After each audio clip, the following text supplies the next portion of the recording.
back into order. I want to apologize to everybody who's been waiting. And I notice I'm looking out there at all the young actors and actresses. I know that this would never happen in any event that you participate in because y'all are right on the money, right on the time, all the time. But we apologize for having you wait. I'm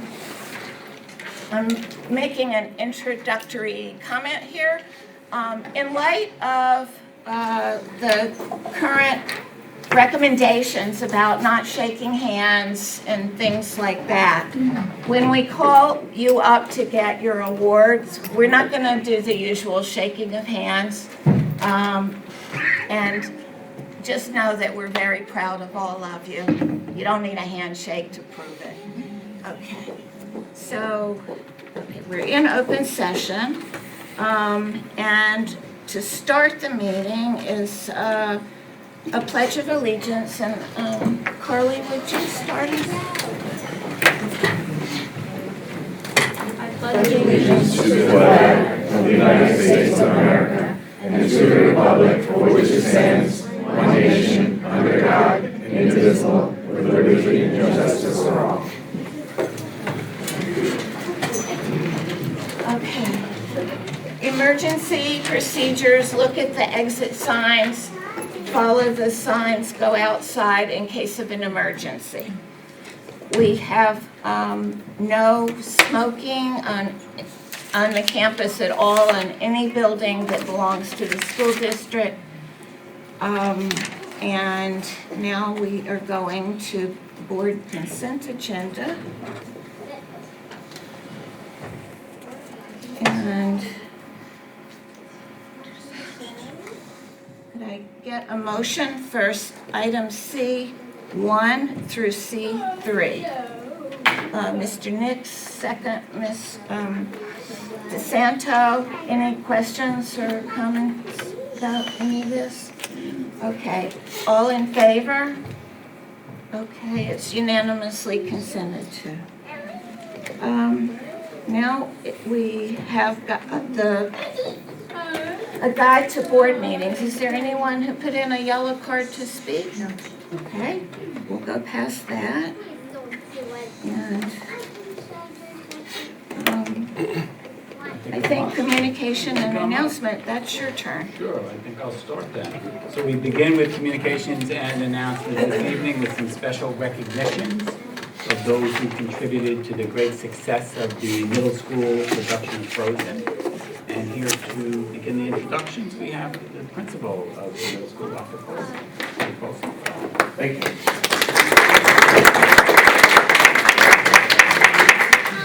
Good evening, Ms. Hayes, Board President, Board of Education President, Mr. Nix, Board of Education Vice President, Board of Education Trustees, Dr. Gianni, Superintendent of Schools. Thank you for the opportunity to be able to recognize some students and staff from the cast of Frozen Junior. We're very pleased and very honored to be able to present. On January 17th and 18th, the Bellport Middle School presented the musical Frozen Junior. The musical was a huge success and positively impacted the students in the community in so many ways. This was not an easy feat, but the commitment and hard work and the enthusiasm from the musical advisors, the hard work of the cast and crew, it all paid off. I'd like to first recognize Ms. Steritz, our musical director, but also the accompanist for Frozen Junior. Her expertise and love of the students pulled the cast and crew together to make the production run smoothly. Under her direction, the students realized their own potential and the potential of others. The cast and crew supported and encouraged each other on a daily basis, and we are very grateful to Ms. Steritz for all the hats that she wore in making Frozen Junior one of the most memorable events that we've had this year. Well,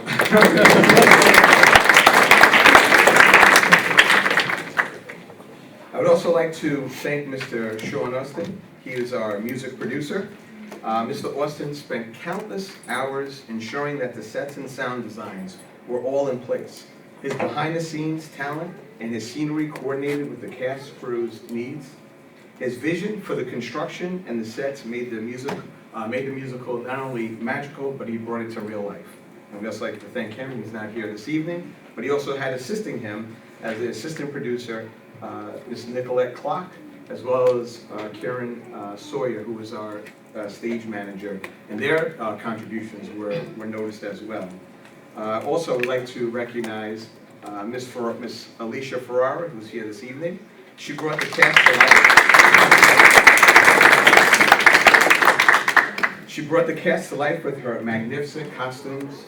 Ms. Ferrara's talent surpassed all of our expectations. The details that she gave in every costume design was witnessed by all who came to the musical and gained the respect and the admiration of the audience. And next, no musical can happen without a choreographer. Ms. Ola Vanga has been a mainstay in providing the cast with all the necessary movements, the sequencing from beginning to end, and we're very fortunate that she's able to work with our students each and every musical. Also, we have Mr. Joseph Skelly. He kept the lights on. He followed the cast through the adventures of Frozen Jr. We appreciate all his help and his skill, and through these collective efforts, they were able to have such a successful event hosted at the Bellport Middle School. When I asked Ms. Steritz as well as Mr. Austin as far as what did they take away from this musical this year, what kind of made it and throughout the years, they had two kind of points for me, and they said one is just that the musical has promoted, first of all, that the musical was not just the culmination of a weekend events, but rather the musical has promoted lifelong goals for many students, such as acting, students pursuing singing opportunities, careers in construction, sound, lighting, has truly impacted them, as well as students were able to learn and work toward the common goal, and they were able to tie in the 3 A's, which is our staple at the middle school, which is attendance, attitude, and achievement, as far as recognizing that through attendance, each and every day, that's how we contribute, and that's how we're a part of. And then as far as having the attitude, I often remind students that everyone has an attitude, not always do they have the best attitude, but as far as helping students to shape and to mold their attitude, and even to persevere and work through. I'm sure there were many times they were tired and didn't necessarily want to practice or have to go through those lines or go through the steps, but that they were able to persevere through, and that all leads to the achievement. And the achievement was, in this case, successful production, but also reminding them of the achievement of who and how they've grown throughout the year, starting in September all the way through January. So I would like to actually call Mr. Steritz at this time to recognize our students. Thank you.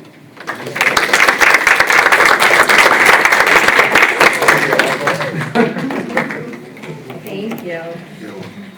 All right, I'd like to recognize some of my students, my cast members who are here tonight. So my Alexa Allen, she was Elsa. Hannah Schmidt, she was our Anna. Julia Ferrara was our young Anna. Our Max Yablon was our Crystal.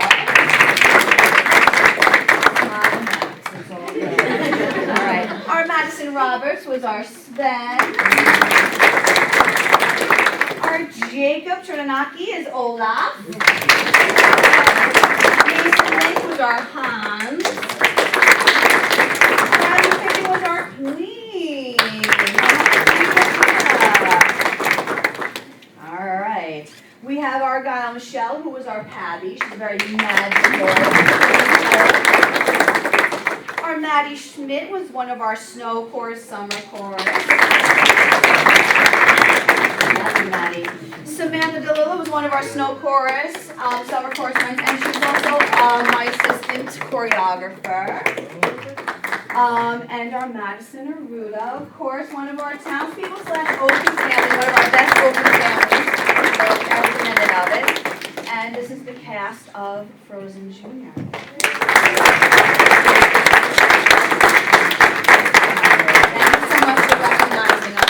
Don't go anywhere, we're going to move on. Guys, if you come here in the middle, and we'll form a bigger circle. And we're going to face this way.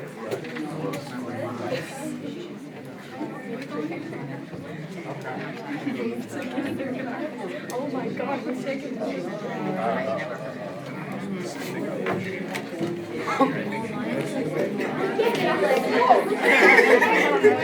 So what you do is, this No, I'm Yeah, this is that way. Yeah, you gotta go a little closer. If you're taller, you can run back. Yeah, there we go. You gotta squeeze up a little bit more. You know what? I'll go back here. All right.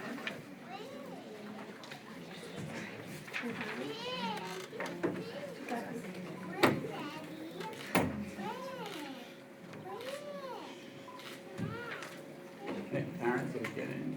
Any parents want to come up? You should be in there. Right in the middle. It's kind of like a giant.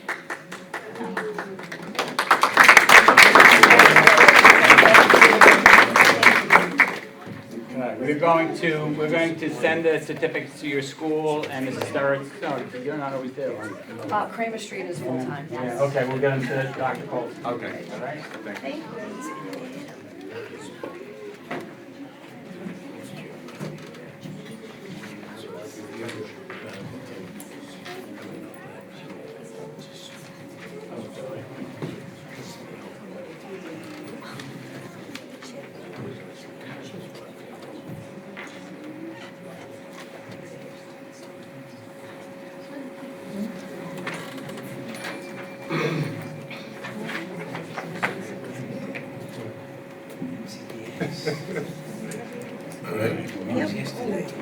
Okay, moving on with communications and announcements and my report. As you may know, Suffolk County currently has confirmed 6 coronavirus cases. These cases include individuals from Greenport, Lake Grove, Farmingville, and Ronkonkoma.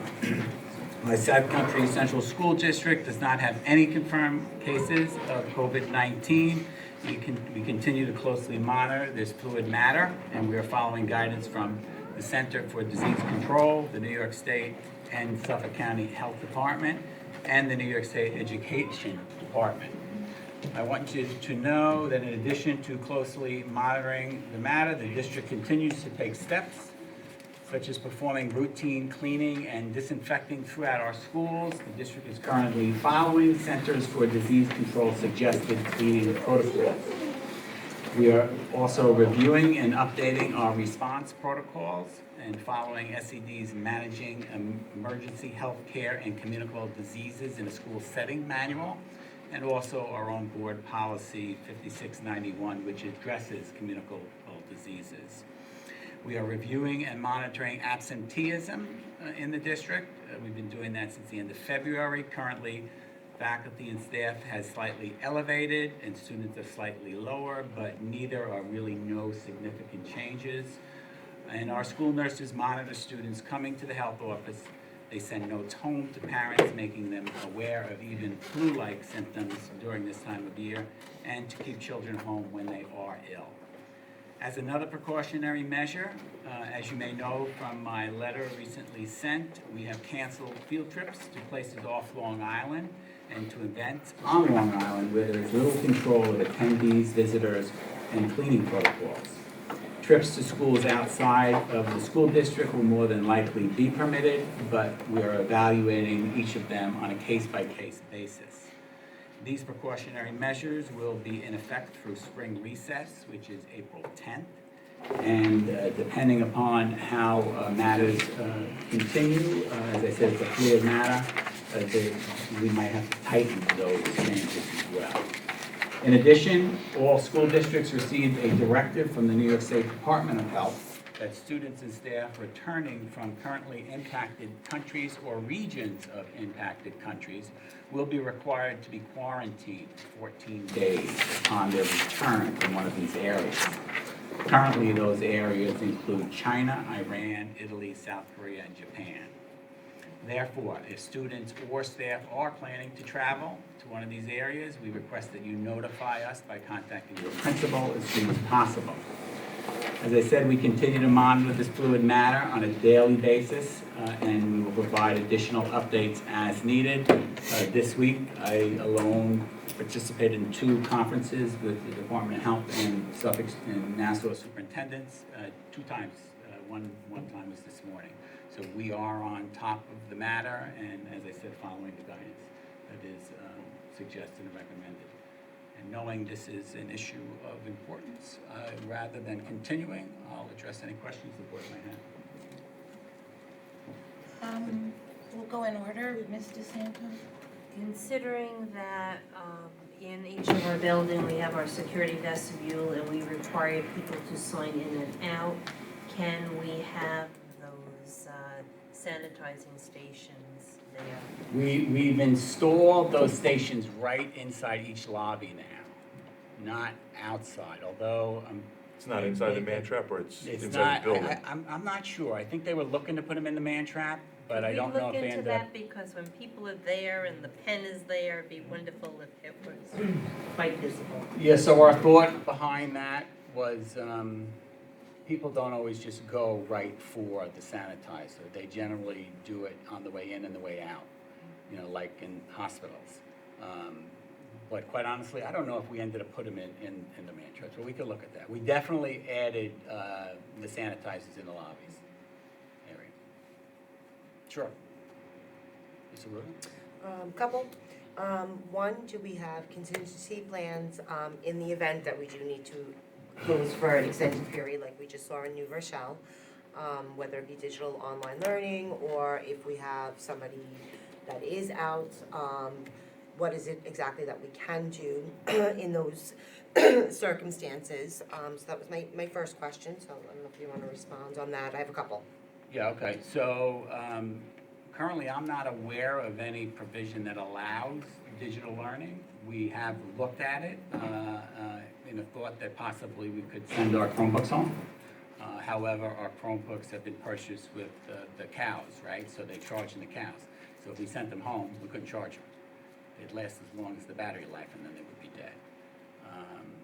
Other than that, we are exploring digital learning, but we have no plans for digital learning. My understanding is if and when something does happen, school will be closed for an extended period of time as directed by DOH. And when that is done, then the commissioner can entertain whether or not the 100-day rule will be waived. Similar to, I think they did it at Sandy. No, not for us. They did not waive for us on Long Island.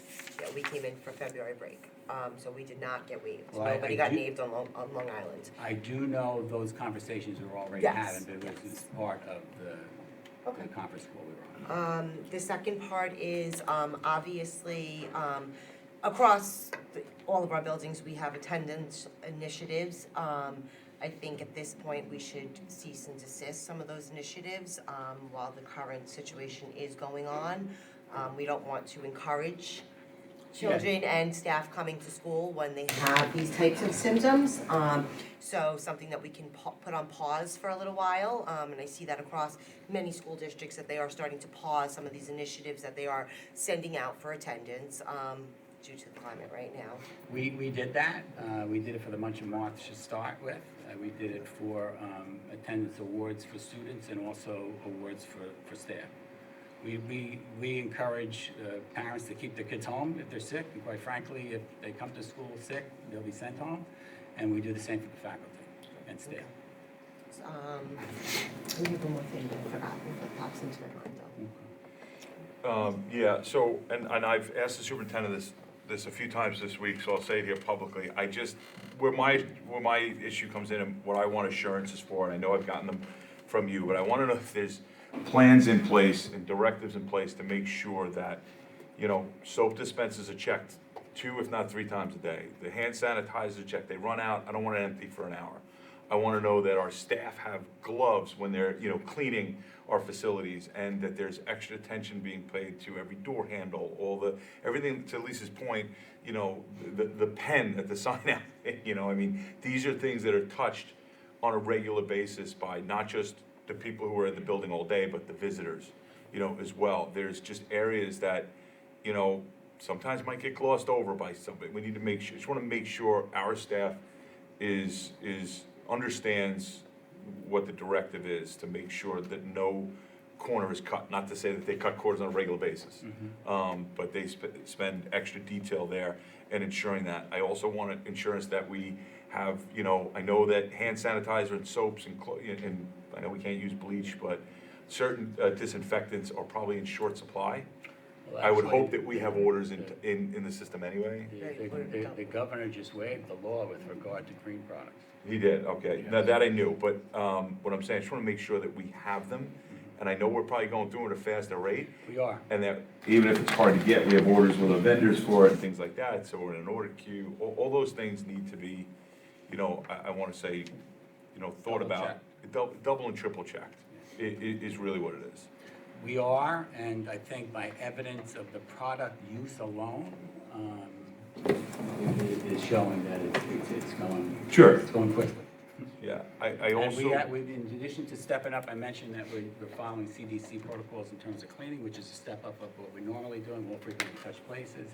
On Saturdays too, they're doing a more intense cleaning when they have more time to do that. Okay. I think the other piece too was the public that's not typically in our building. I understand we canceled the showcase for the NISMA and things like that. We're getting real close. I know it's outside, but we're gonna start having sporting events. There's concerts coming up, there's shows coming up. There's a lot more people, I guess, coming. I don't think we just had the concert. So people coming to our buildings. So I just wanna, should we, are we thinking a few steps ahead at some point in the next week or so, if it gets much worse, that we're saying maybe no outside visitors are coming to the building? You're picking up your kid, that's it, right? But maybe class party, all those kind of things is something we really need to start thinking about. Listen, we are If we're thinking not. about those. All of those things are a possibility. At this time, the DOH is recommending, business as usual.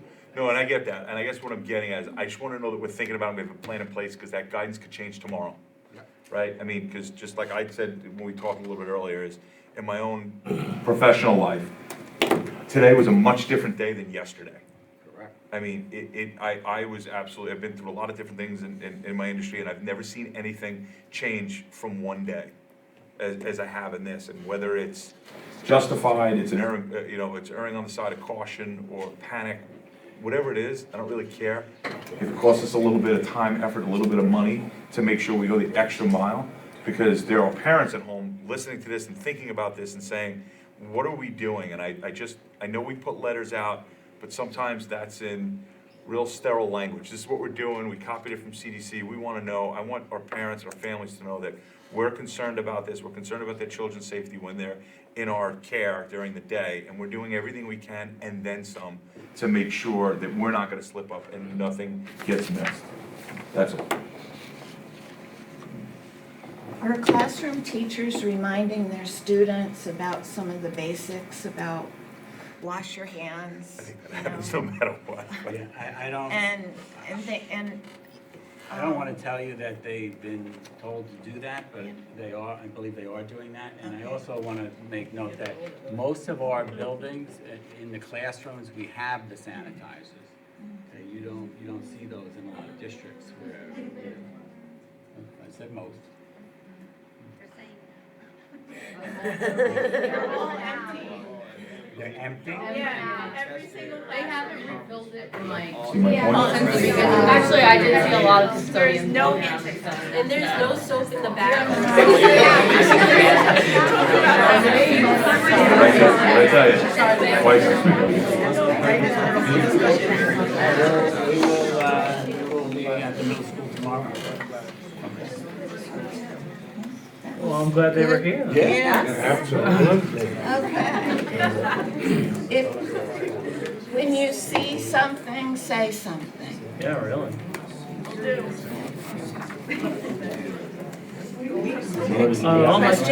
Just to Chris's point, I think it is important, especially since this is brand new to everybody, if we can communicate any new information, obviously not being very specific, but whether it be a weekly call out or something that goes out to the community and the staff. I know that the superintendents do meet with the DOH, just to kind of get that information out there. It's always helpful to get the information out there rather than to speculate. Even when News 12 put Town of Brookhaven in there, immediately many people are going to think Brookhaven.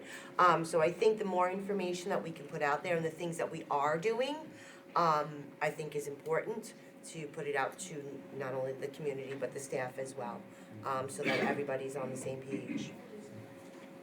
So maybe like once a week or something right now. I've reached out to the PTA president to meet with him tomorrow morning to review some of the stuff for sure. Absolutely. I have a question. Has the bus company, do you know for sure, has they increased their, They have increased their cleaning protocols, yes. So we got a notice from them.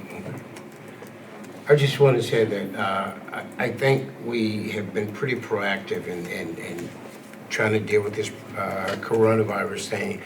I'm very disappointed to hear that in the schools, however, that the soap in the bathroom is missing in action, that the hand wash is, these are things that, what?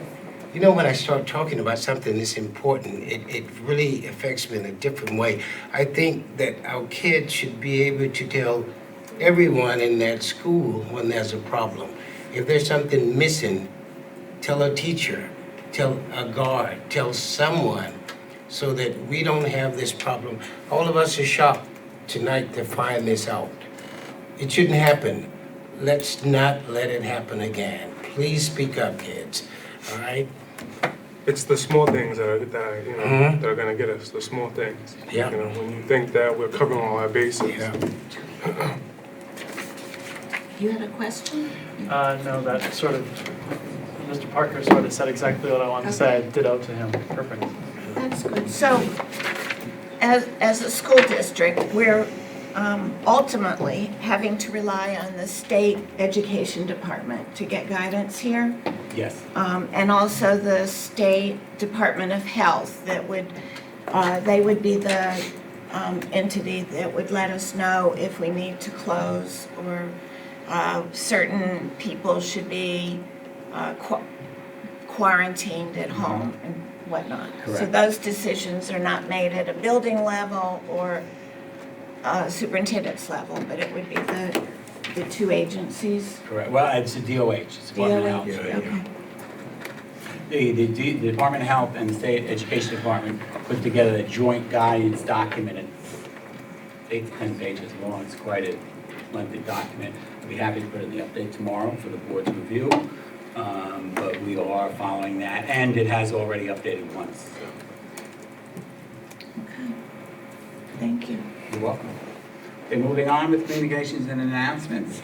On Friday, February 28th, Dr. Colson and I attended a Black History Month celebration presented by Senator Monica Martinez at the Boys and Girls Club. Mrs. Brzezinski and I had nominated Frank P. Long teacher David Perkins for the Senator's Influential Educator Award, and he was selected and honored at the event by the Senator.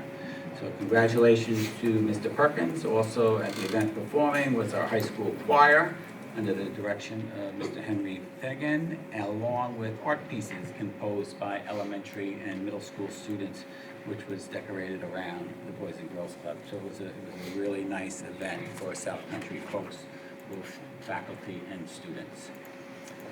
Please also join me in congratulating Dr. Rebecca Raymond, who was recently selected as the recipient of the 6th Annual Community Partner in Literacy Award from Brookhaven Free Library. Dr. Raymond was presented with her award at the annual meeting at Brookhaven Free Library last night, so congratulations, Dr. Raymond. And then finally, as you know, we recently tested our water for lead as part of the Department of Health's lead testing in school drinking water requirement. On our first draw, the district received notification that about 62 sites did not pass acceptable levels of testing. 9 of those sites were water fountains, and all water fountains were shut down immediately at that time.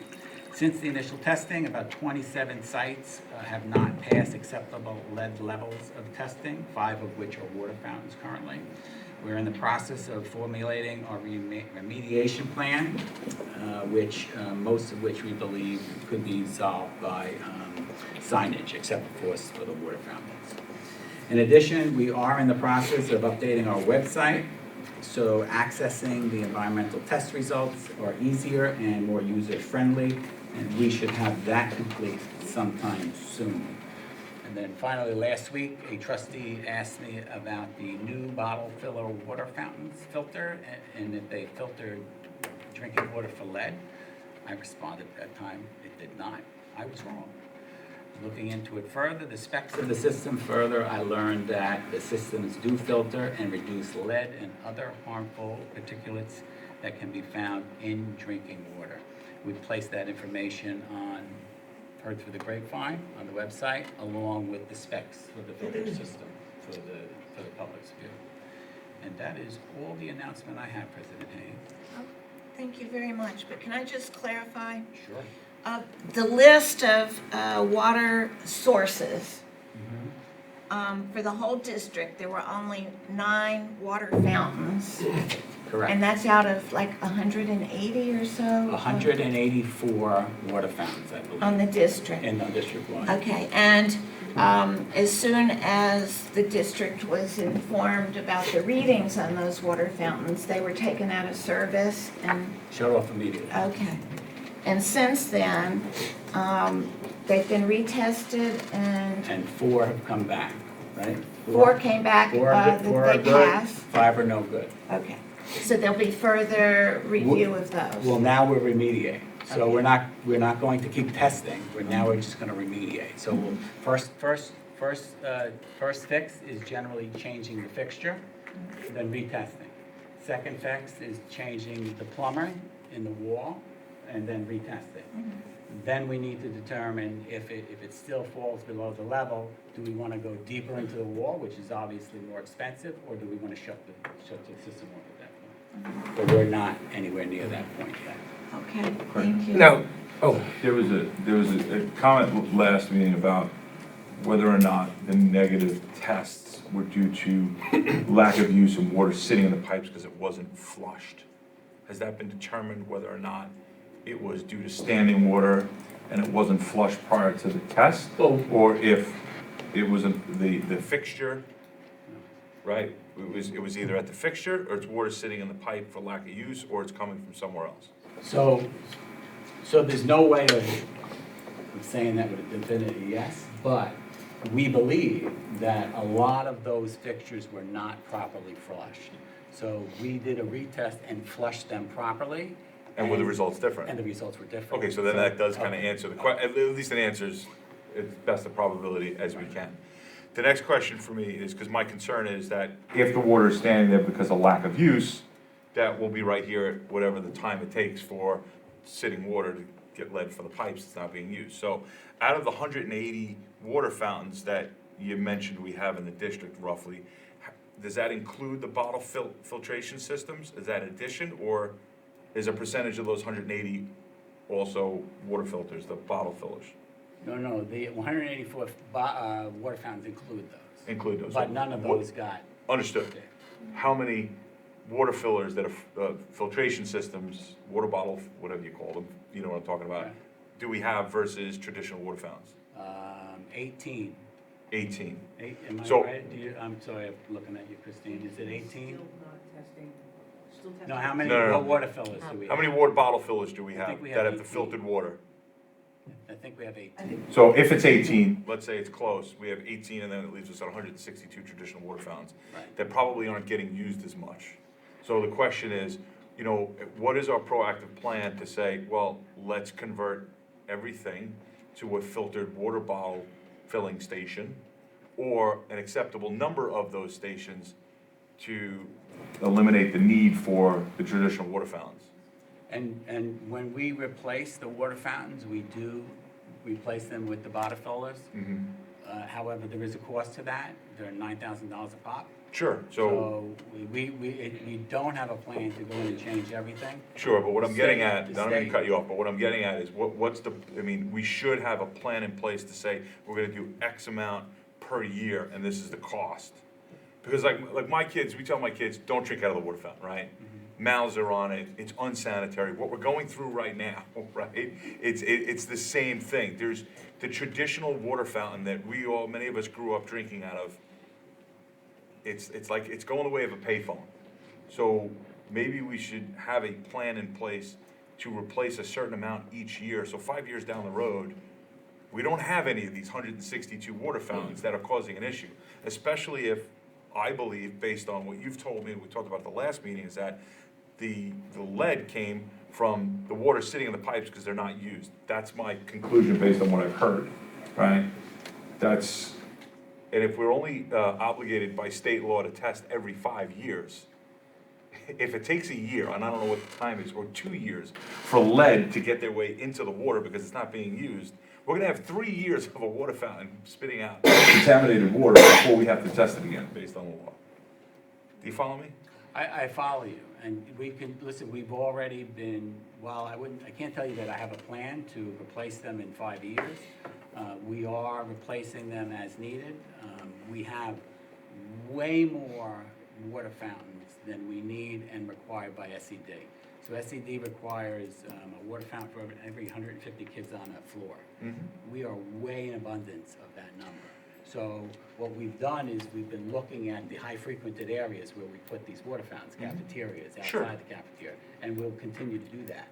We can certainly look at a plan to continue that replacement process. I would think, and if the board agrees, that a plan going forward to replace and get rid of these water fountains and replace them with filtered systems is something that we need. Some of them you can't replace with. I know you've seen them, right? They're pretty big. Get rid- Some but- are recessed, some are out. But so. the point I'm getting at is that our goal should be, and I'm sorry, Clyde, you got something I keep No, going here. but like, we have to have a plan. Bottom line. You know, if we know that there's specific SED guides on how many water dispensers, I'll call them for right now, per every 150 kids on a floor, the first thing that we should do, what's that? One for every 150 kids on the floor. per floor, so it's 300 kids on the floor, it's 2 per floor. Correct. I would think that our plan initially should be to get that minimum in water filtered systems and then shut down the others. And, you know, I don't care if we gotta find somebody to donate a water bottle to everybody, because if there's no way, because there's probably still kids that come in without a water bottle, right? They might be the ones drinking out of the fountain. If there's no fountain to drink from, they're gonna figure out that they need a water bottle the next day. So, you know, let's put things in place to encourage kids to drink the water that we feel more confident about and get rid of the sources that have a potential to be contaminated at some point in the future. So basically, this information that we're discussing tonight should be on the website. I'm being asked every day about the water.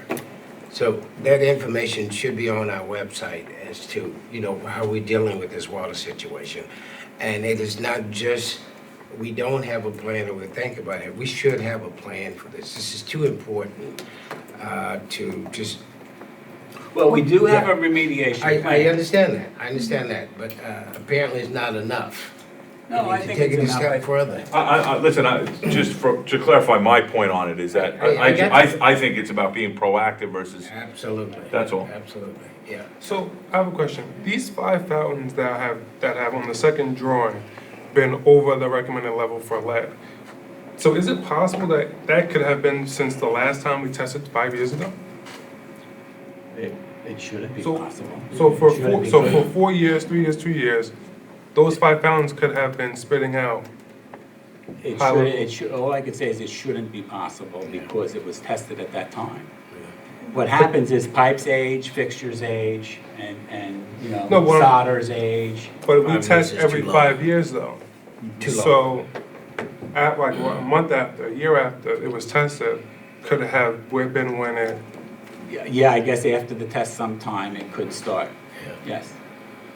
Well, we're South Country, let's do it different. Let's not wait 5 years. Let's do it every 3 Well, years. that's another point, right, is like, and we did, right, I think we did it 3 years ago, or Yeah. we didn't wait for the guy, we did it as soon as the law came into place, so, but that is part of it. I don't know what the testing cost is for lead, but it's something that can be factored into the budget to say, all right, we want to test annually until we have the ability to shut down all the old traditional water fountains, and we're able to provide filtered water, which you just said filters lead.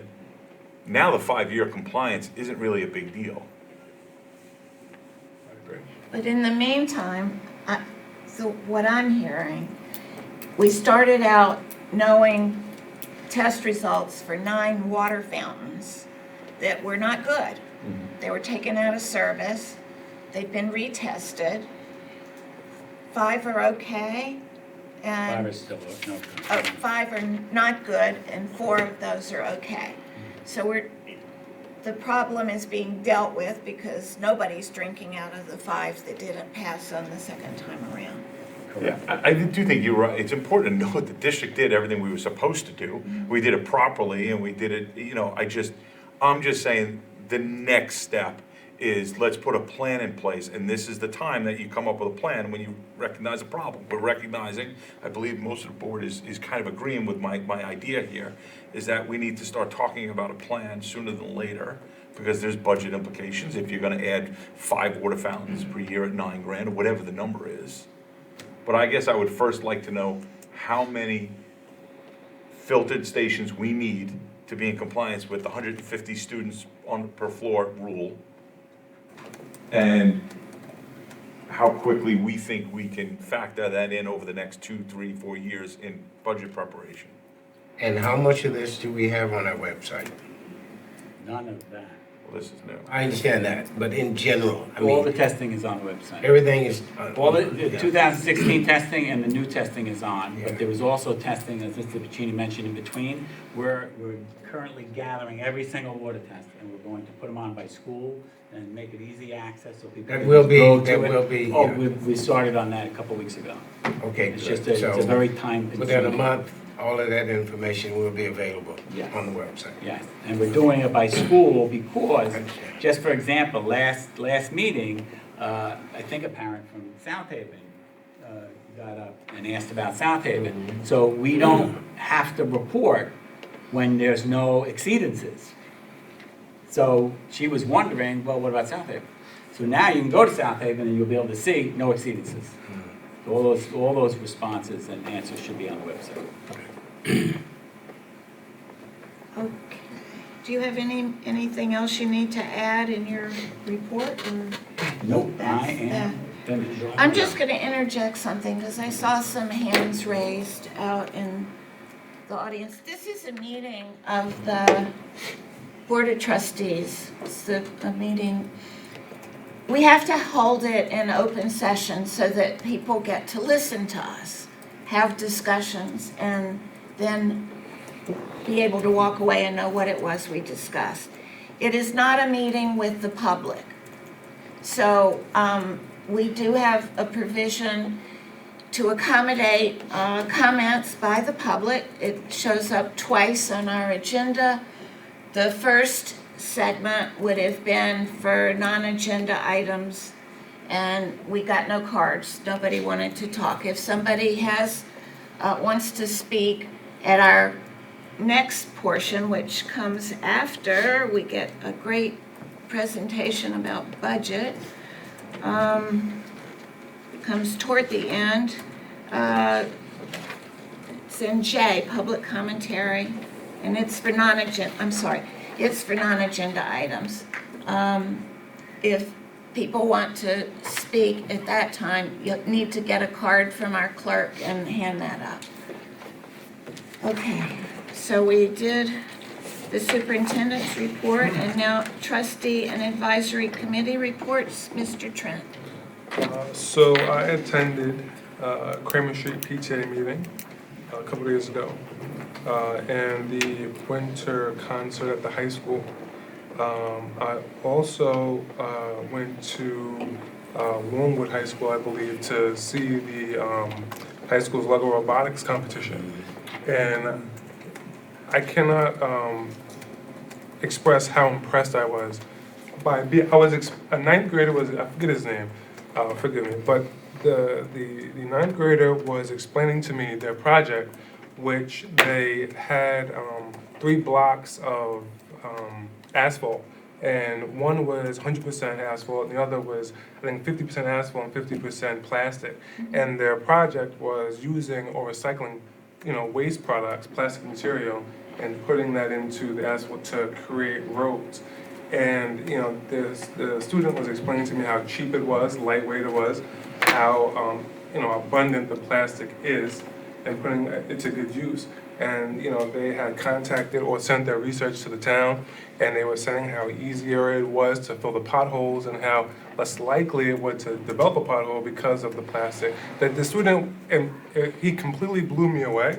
I wasn't impressed to be, educated so heavily about, paving, it was remarkable. So I just wanted to mention that.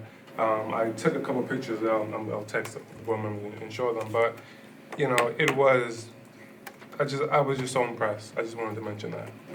Thank you. That's a good one to hear about. Yeah, I just want to mention that as you were giving your presentation, I watched the nods in the audience there. Kudos to you guys, all of you who participate in this thing. This is our future, and no one can do it better than you guys. Thank you very much. I hate that the people from the from the play left Frozen. I enjoyed that so much, and I know we talked about it before, but they were here tonight, and I just wanted to tell them personally how much I appreciated that show. I enjoyed it so much. Tell them. I will. I went into the city a week later, and I watched a presentation in the city. So we competed. We were right there beside them. Thank you very much for a great. I mean, it was very entertaining, and those kids. I mean, Incredible there. yeah, they were great. Okay, so. Mr. Nix?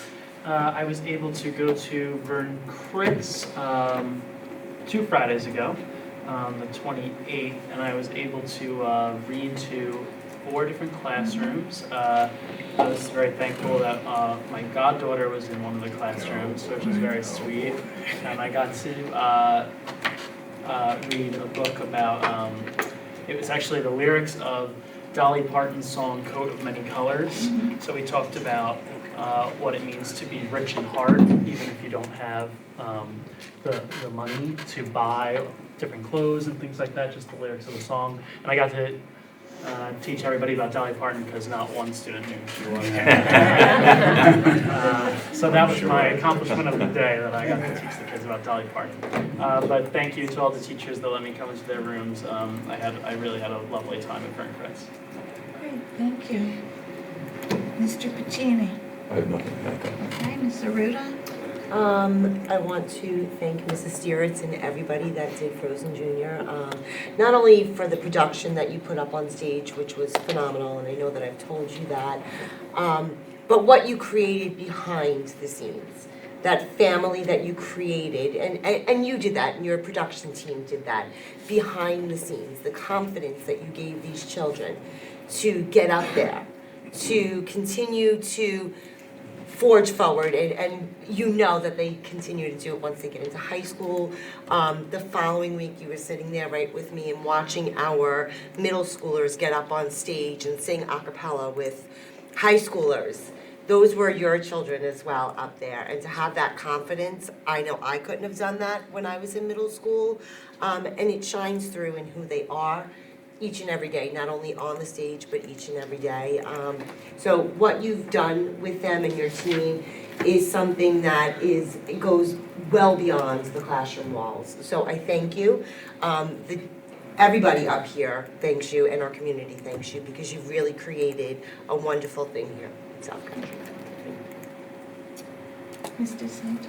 And she just wanted to add on to that, thank you to Ms. Steritz and Mr. Austin for many years of their devotion to all of our students at the middle school, some who probably never thought that they would ever participate in something like a school musical, and yet they come out in droves and they put on a production that's second to none.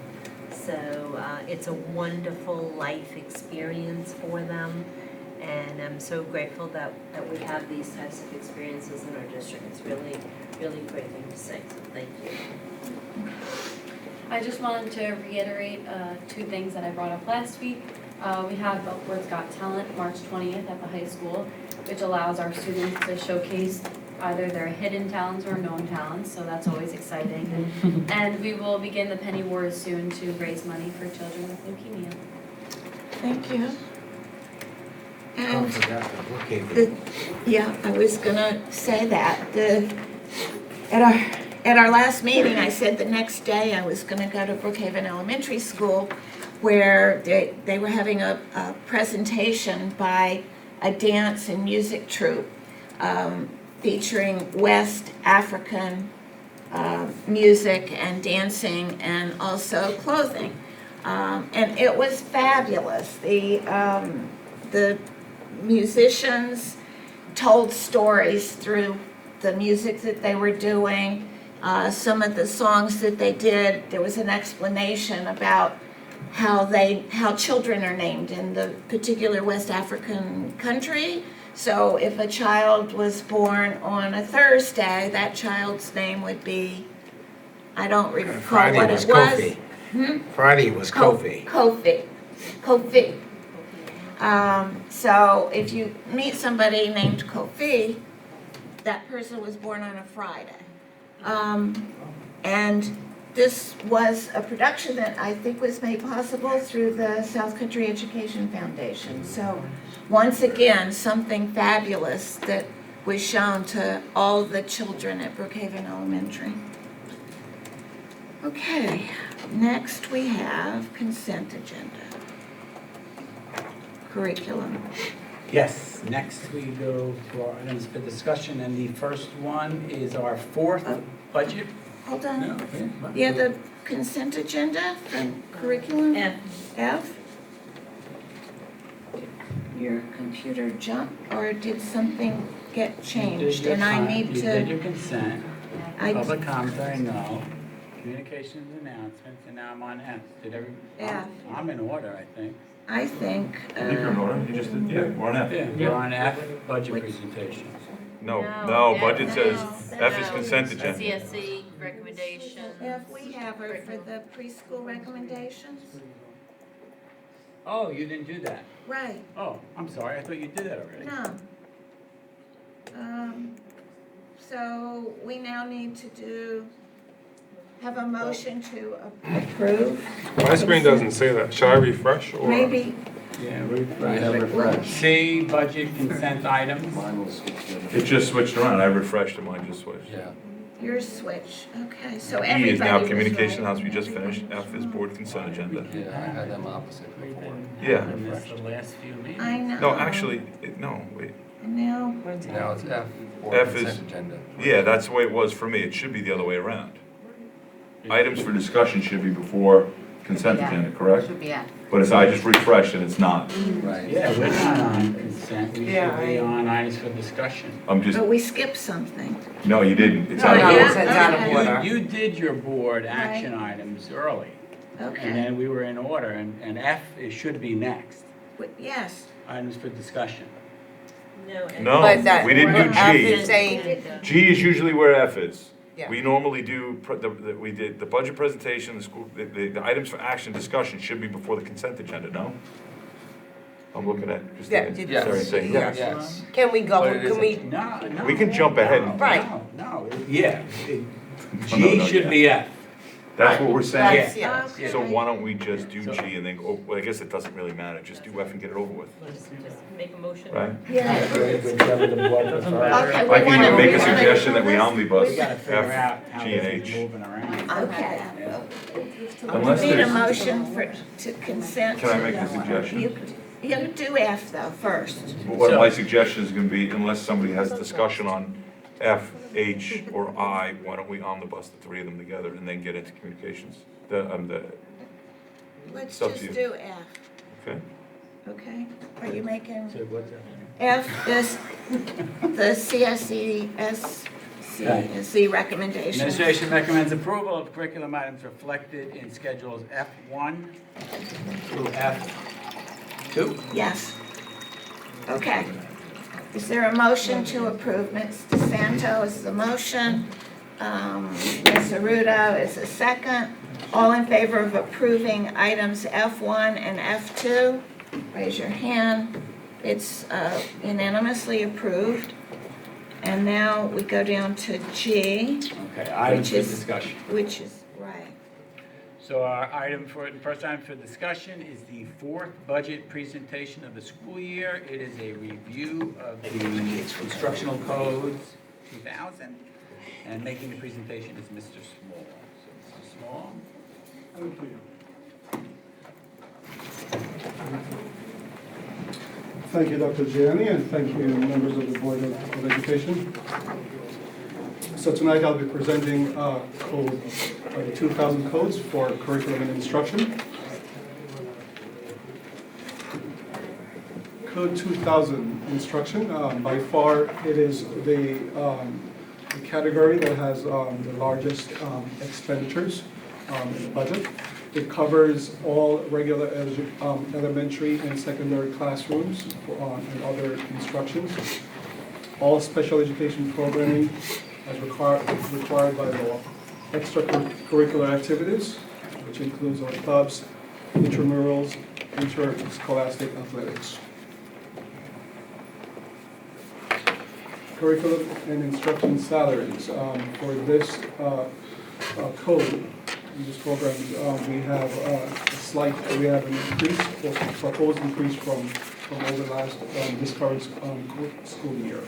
And those increases are related to contractual obligations, additional need for district-wide substitutes, and also for this school year, we had opened up South Haven, so we need additional supervision and clerical support at South Haven School. Contracts, materials, and supplies for curriculum and instruction. We have for this area, our K through 8 classroom libraries. We have Edgenuity, which is our credit recovery program at the high school, Cadet Core, Systems 44 and Read 180 licenses that we use to support reading instruction. We also have for our K through 6 literacy consumable items for classrooms, K through 6 math and science materials and supplies. And we also have had some recoding in this area due to transparency requirements by SF.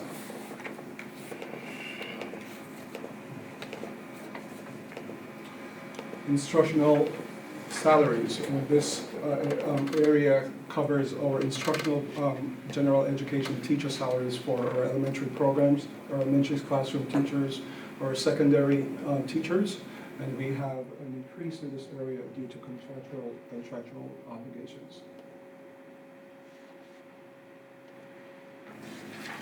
Teaching assistants, aides, monitors, and general education and special education support. And again, we have an increase in this area due to contractual obligation for the upcoming school year.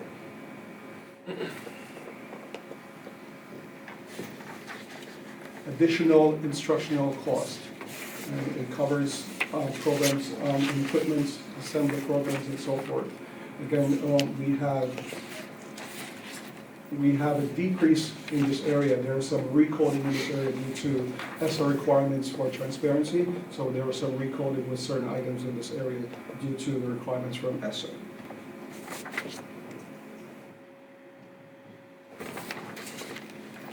For art program, K through 12, for teachers' salaries and equipment. In this area, we have contractual obligations and additional equipment that were requested from our budget managers. And so again, we have an increase proposed for the upcoming school year. For music programs, again, for K through 12 music programs, which covers teacher salaries, supervisions, equipment, and other requests from our budget managers. Again, we have an increase proposed for the next school year, and contractual obligations are driving those increases. Our driver's education program remains stable, and the driver's education program is a self-sustaining program which is funded through student registration and enrollment.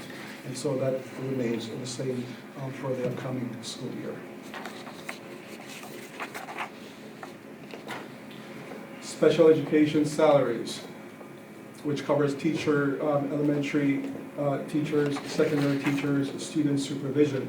Again, we have a proposed increase for the upcoming school year, and those increases are generally driven by contractual obligations.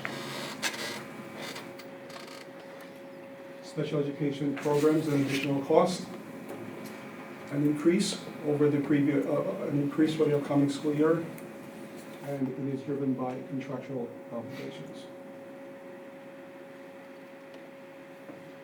Occupational education, our BOCES programs are included in this, some of the BOCES services are included in this area, and the increase is driven by contractual obligation.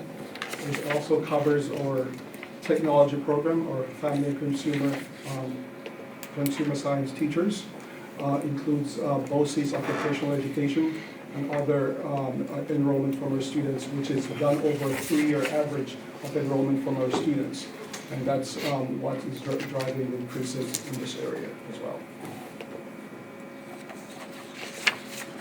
Summer special education programs includes instructional salary and curriculum writing expenses. BOCES special education include before and after school extended care programs. We have our Project WISE program, which we have for students who are involved in engineering and science education. And we also had some recoding in this area due to ESSA transparency requirements. And again, we have an increase in this area due to some of those highlighted areas.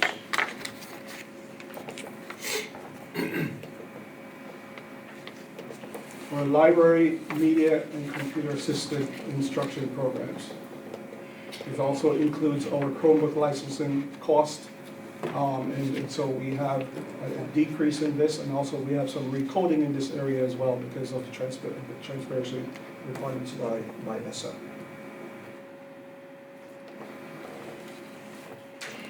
Guidance and health services. An increase in this area again due to contractual obligations and additional South Haven nurse requirements. This covers our nursing staff. And last year, due to opening up of South Haven, we needed to hire an additional nurse for the district.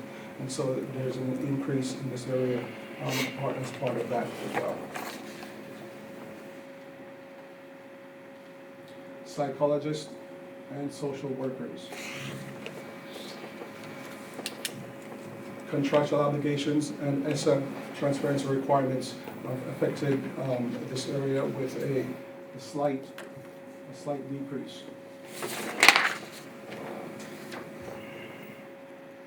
And our co-curricular activities, our advisory clubs, intramurals, contract services plays, and amounts include chaperone events. And so we have a slight increase in this area as well. For physical education and athletics, last year, for the first time, we added 8 assistant coaches. We paid 8 assistant coaches to help with student supervision. We have contractual obligations that are also helping to impacting increases in this area. Required reconditioning of equipments as well, and needed replacement for equipments which are impacting the increase in this area. Snuck up behind you. Okay, so now we move to expenses and revenues. This, of course, are our projected expenses. The figures, of course, reflect reasonable requests by our budget managers. We're still working with our budget managers, and we still need to make some significant cuts.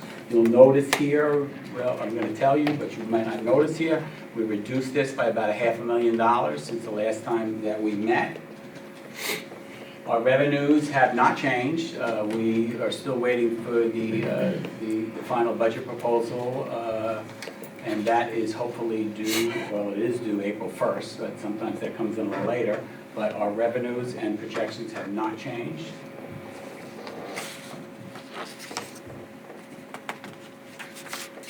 So our financial challenges, so these are the real budget drivers that we need to take a real close look at and quite frankly be a little concerned about.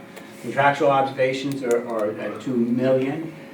Transportation, we know we have an increase from last year with our large buses. We currently have an RFP out for the small buses. We've planned in this budget for a 10% increase. However, I'm not too sure that is going to be enough. We're currently scoring that, and we'll know more probably in the next 2 weeks and definitely by our next budget meeting. Benefits continues to be an item of concern, 1.3 million. BOCES and special ed is an area that we definitely need to do some honing in on. We have some significant increases in there. And then of course, our tax cap levy limit at 2.11 or 1.3 million, and foundation aid funding at 0.1 million.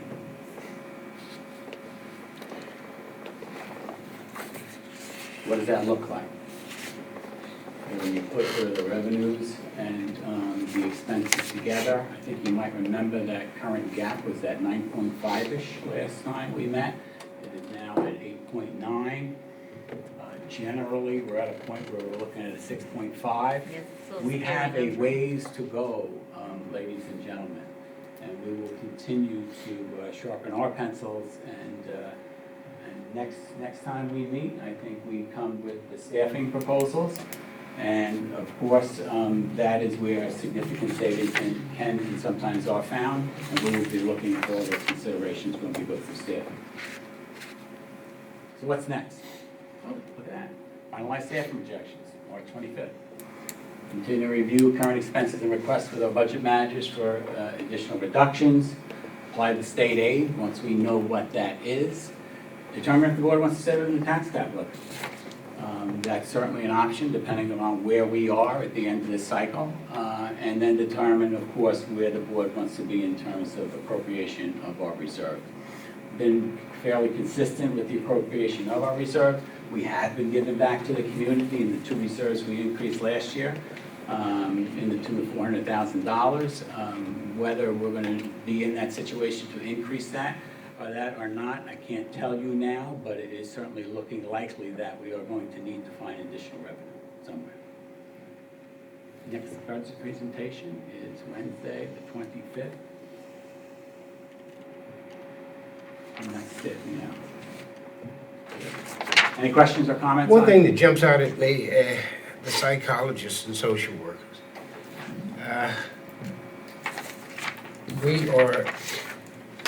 The proposed budget is less than the previous 2 years.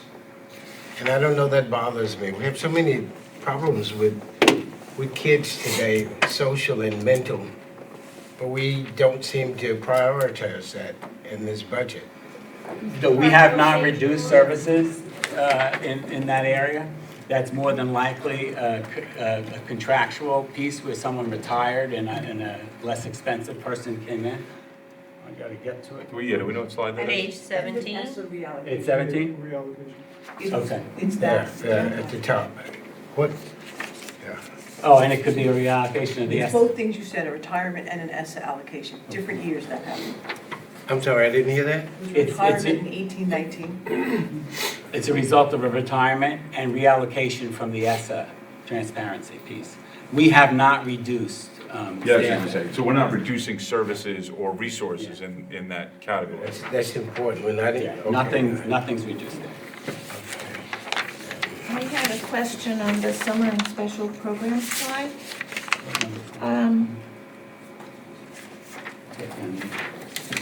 14. Okay. The before and after. Is that the one that had the before and after care? I don't Yes. think. The Before and wrong after one. is on this side? Yes. Yes. What slide is it? It's a split. Right there. No, it is 14, it's just it's in the bullets on the bottom where it explains it. So okay. which line, I guess, is the question? Oh, it's these special Is that programs include before and special after. programs? Is that, are those the, is that the before and after care that we have at Brookhaven? I'm sorry. At the elementary At the school. elementary school, okay. And also at South Haven? South Haven is through the service, through NIS. And NIS. that's not our program. So that would not appear within our budget, that we're not paying any expenses for that? No, and I think those expenses are minimal also, because isn't that self-sustaining almost, right? Because there's a fee for that before and after program? There's a fee for it.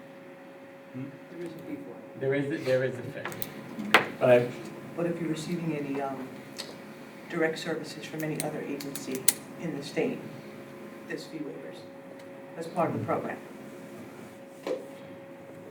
that helps. Thank you. Question. Yeah. I didn't know if anybody else was, back to me. You have a question? Yeah, I did. Am So on there, the slide? no, it's fine. It's not necessarily in a specific slide, but when we look at, well, there is a slide in regards to foundation aid. Where is that slide? Maybe get to that one. Towards the end, 22 or 3.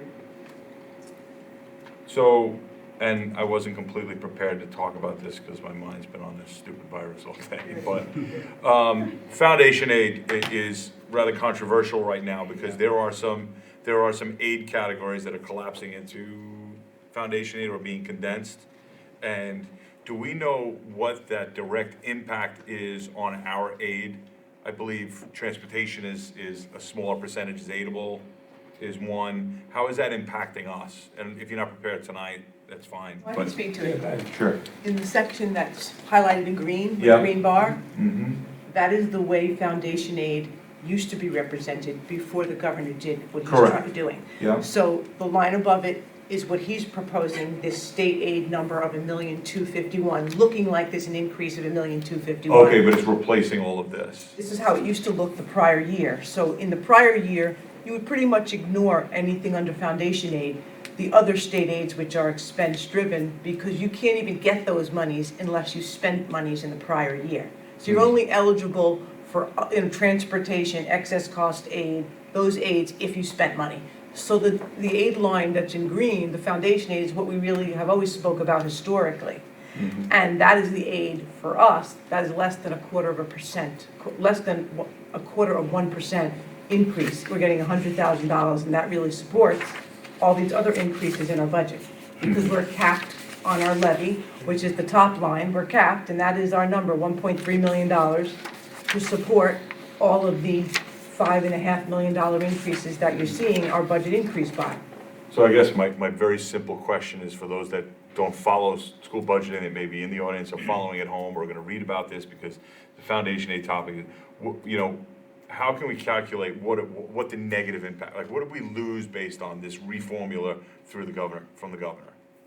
Well, he determines the foundation aid allocation by school based on, you know, whatever he determines to be the priority that year. You know, what they're concentrating their efforts on. And you know, the age-old story, the city gets so much, Long Sure. Island doesn't get what it sends, that story still exists. He just didn't want to make it look as bad as it's really looking this year for schools. He didn't want to go out there and say, oh, look, in the paper, South Country got 1/4%. Let's pretend it looks like $1.2 million, which is really not true.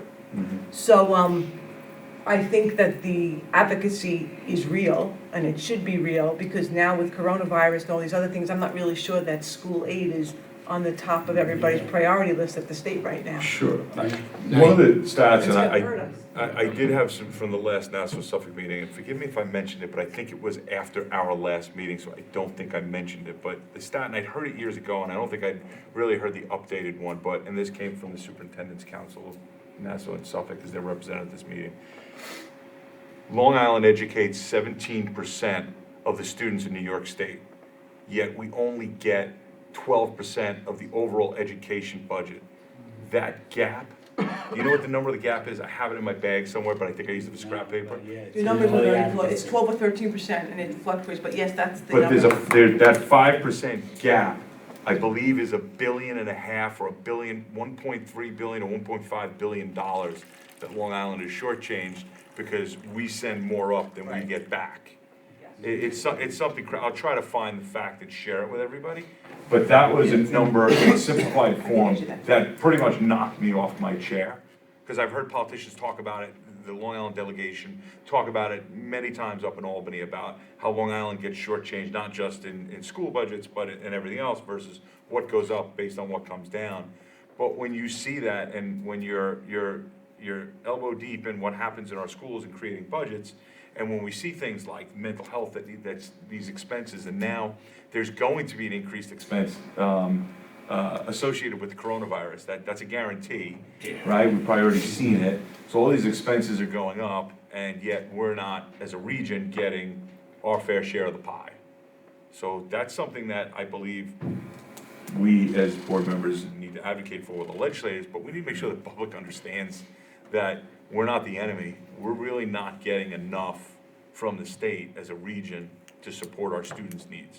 That's why I always say that terminology, we don't have an expenditure problem, we have a revenue problem. And it's really because the revenues, you could always say we need more, but all sources of revenue are really controlled by the state level.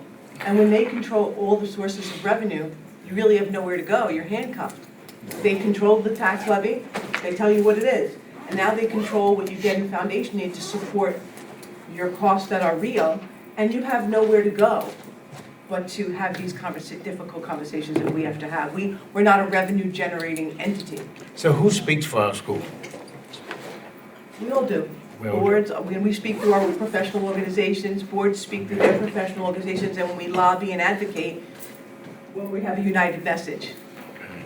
And the problem is the message, just from my experience, Claudia, I mean, the problem is, and I think you mentioned something before, the New York City assemblymen or assembly people that represent New York City are such a dominant voting bloc, everything goes to the city. And then when you look at, Buffalo has power, there's certain cities, and it's very, very political. And the way it lays out, I mean, it's been that way for a long time, but it seems to be getting worse. Well, I think that the story's changing a little if the board advocates, it always was Long Island and let's say Westchester, right outside of the city, are rich and they can afford it. Mm-hmm. Even if they send this much up and we don't send as much back, they can afford it. They can afford But I think that we're all seeing that the story's changing. The student needs are changing, the demographics of Long Island are changing, and that's something that we have to be strong talking about. And that's just to your point, you reminded me of a point that I meant to make too, and at the National Subcommittee, we talk about this a lot, is the fact that perception is changing. There is still extreme wealth on Long Island, we know that, but the demographic is changing, and from New York City through the island, the increase in the immigrant population, the immigrants, people emigrating to this country don't seem to be going upstate New York, right? They're right here living where we are. And however you feel about that, there's a cost associated with, and we all know, we talk about it all the time, when a student comes from another country and they come in and they're 12 years old and they're on a second grade reading level, it costs us more money. And upstate's not having, I think, the issues to the level we are. So that's changing, and that's what that Longwood Legislative Breakfast was about. That's what National Suffolk School Board's about, refit all those organizations. But with not a powerful political voting bloc on Long Island in Albany because of what the Assembly does in the city, and it falls on deaf ears a lot. That's a problem right now. One last thing before I forget it. Home tutoring is at 15,000. It seems really low. We're not denying much in home tutoring. We're not denying it, but $15,000 is all we spend on home tutoring? Seems like. That's what our past actuals are, yes. Huh? If that's what's listed, what slide are you on? We have two forms of home tutoring, just to clarify. So what now? We have two forms of home tutoring. Okay. That which is done by our own teaching staff, that gets paid through salaries, they get paid, and we also have contracted home tutoring. So you're looking at the contract. You're looking at contract. You're looking at the contract. These are the contractors. Yeah. Okay. So because some of our teachers do it, it's in their contract, you don't see those as a budget line, it's on another line in the salary. So that's elementary versus, okay.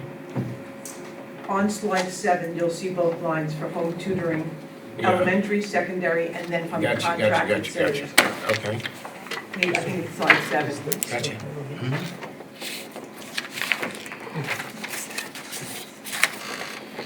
There's 3 lines on that slide that represent tutoring. Middle of the page, salaries. I saw it now.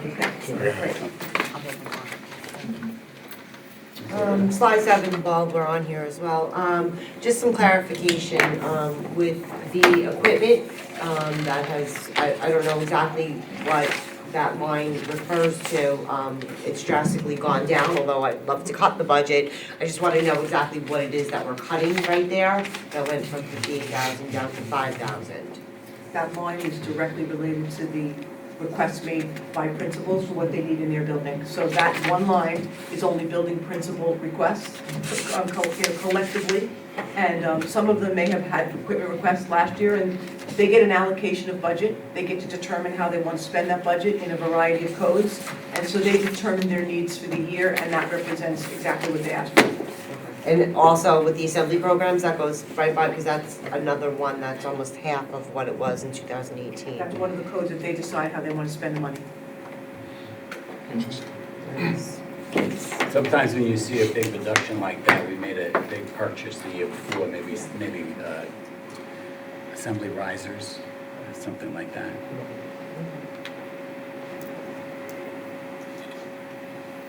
Any more questions?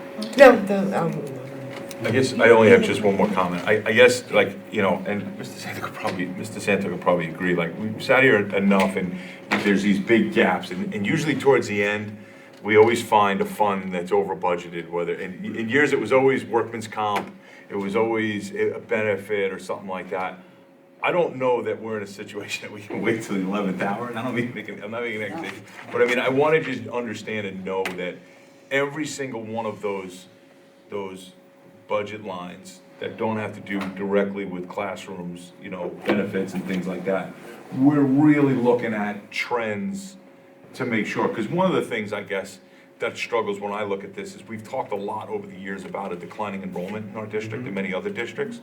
So to see such increases and gaps, and I understand how the formulas work and I understand all that, but it is bigger than it's been in years past.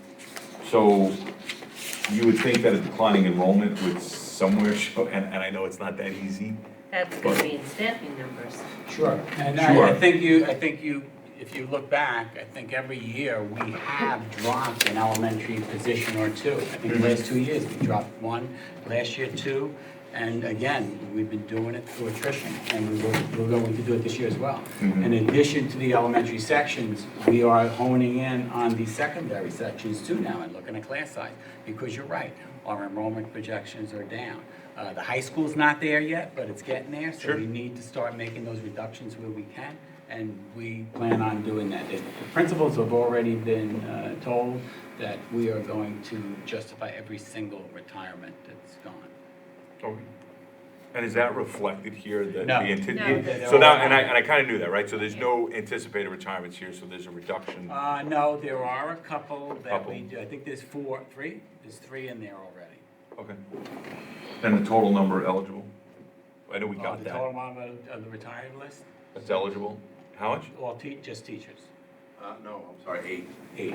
That seems low. 8 and, Like last year was almost 25, right? It was like 13 put in, but then 5 pulled out. they pulled out. Okay. So it's my understanding from the VTA president that if the contract is settled, that additional folks might put back in that pulled out. So part of that MOA will be extending that date so they can have the opportunity to put back in. Got it. Thank you. You're welcome. Okay, on to item 2. I will not say the letter because I'm not sure of it. The school calendar. Yes. So the next item for discussion and action is the 2020-21 school calendar. In this calendar, classes are scheduled to begin for our students on Tuesday, September 8th, with faculty and staff beginning on Wednesday, September 2nd. As a result of the board's discussion at our last meeting, I went back and reviewed exchanging Wednesday the 25th, the day before Thanksgiving, at the no school day, with Monday, April 5th, which is the day after Easter. I reached out to our bargaining groups for their input, and they overwhelmingly suggested that they remain as Wednesday the 25th as no school. In any event, I prepared the calendar both ways for the board's review. Draft 1 is as it was last time we met with Thanksgiving, and draft 2 has Easter, day after Easter. I offer this for the board's discussion and action. Okay, so the first one, Draft 1. draft number 1, and that gives the day before Thanksgiving, and that's what the bargaining units Yes, indicated? overwhelmingly. One of them was split, believe it or not, but Okay. all of them wanted it to remain. All right. Okay, because we had such a lively discussion Yeah. last time. I don't think we need to repeat I it. don't think really the discussion was to switch those days. The discussion was about the extra day. Snow day for this year, Snow. in regards to the day after Easter. So I asked them for that as well, Mr. Santo, and they preferred staying with the Memorial Day. So, option number 1. My recommendation is option 1. That's your recommendation, and it sounds good to everybody who's gonna have to live with it. So, Yes, please. and it, okay, Administration recommends draft 1 for the board's okay, adoption. so I need a motion to approve draft number 1 for the school calendar. Mr. Nix, Mr. Trent second. Questions or discussions? I'm just waiting. All in favor, you can't wait? No, but not after Okay. last meeting. Last meeting was, Okay, is that unanimous? I Yes. didn't look around quickly enough. Yeah, okay, Kidding, but there's really that one too far. No idea. all right. Okay, and our final item for discussion is, has to do with the sign contest. So we've just wrapped up our design the sign contest for the no idle zone signage at each of our schools. We asked each school to narrow down the entries to the top 3 per school for the board's review and selection. We have placed the entries in board docs by school, and we've also placed them on the whiteboard on the way in to the boardroom for the board's review and the public's review. So we're asking, you each also have a ballot. So we are asking each board member to take their ballot sheet and before they leave this evening and drop it off with the clerk and rank each entry for first, second, or third.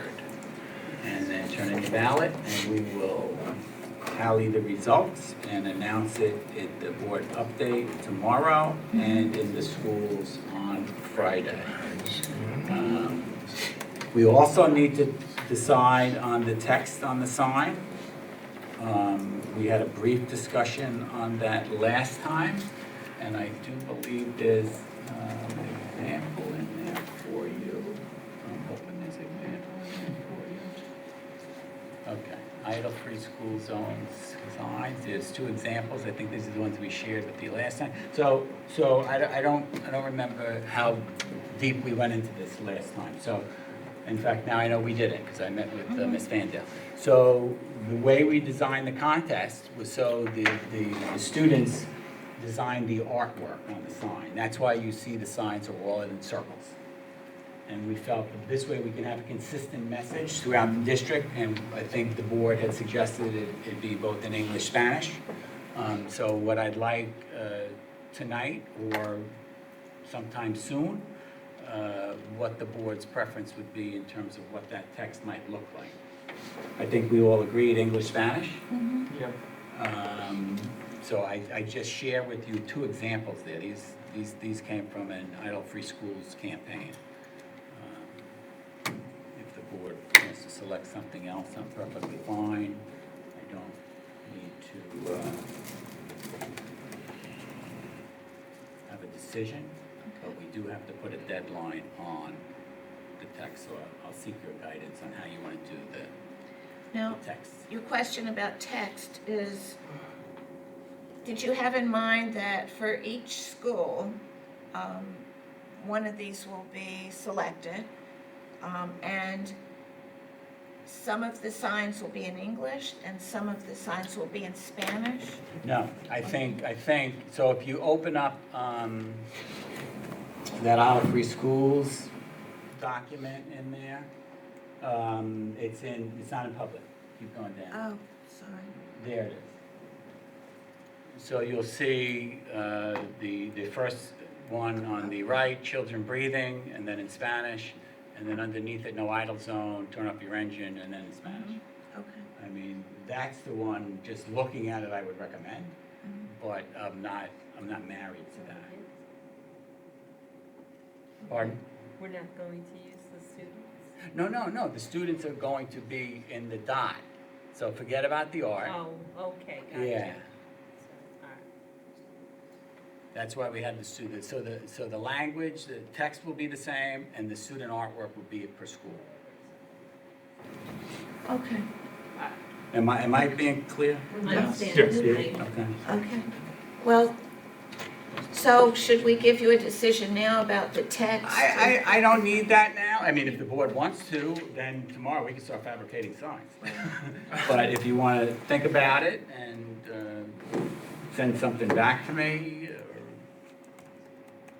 You want to do it quickly? I mean, I personally like the first, because Yeah. I think it sticks out a little bit more, that the student work will be there, but there's also.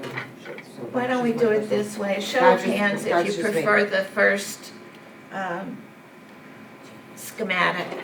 you got to open the sign one in In which one? Oh, the it's in bottom? administration. Oh, Yeah, it's not gotcha, in gotcha, public. gotcha, gotcha. I'm sorry, I was talking about the other. Yeah, I didn't find that easy. Yeah. Easily either. That's the but- clearest one. Yeah. Is which one? Stands out. Does The first says one. children breathing, niños Yeah. respirando. This is Bellport High School we're talking about? all These are schools. all. This will be the language in all This schools. is The the circle will language. have No, the what they individual really need artwork to from do. each. And then what you vote on will go It's in a that. clear directive, the first one. Yeah, it's clear and it makes sense. So in terms of text, I think everybody's agreeing that the one you're suggesting would be best. I put the order in Friday. Okay. All right. And then I don't need anything else, just a reminder, please vote and hand it to Christine on the way out. Okay. Otherwise she will follow you to your car. That's my secret ballot. Okay, so moving on to personnel, and personnel is currently H. Is it H? Yes, that's right. Administration recommends approval for personnel changes reflected in schedules H1 through H4. Does that make sense? Okay. Is there a motion? Mr. Nix, the motion is to consent to items H1 through H4. Mr. Nix made the motion. Ms. DeSanto is seconding it. Any questions or discussions? Seeing none, all in favor? It's unanimously approved. Okay, and moving on to business. The administration recommends approval of business items reflected in Schedule I1 through I3.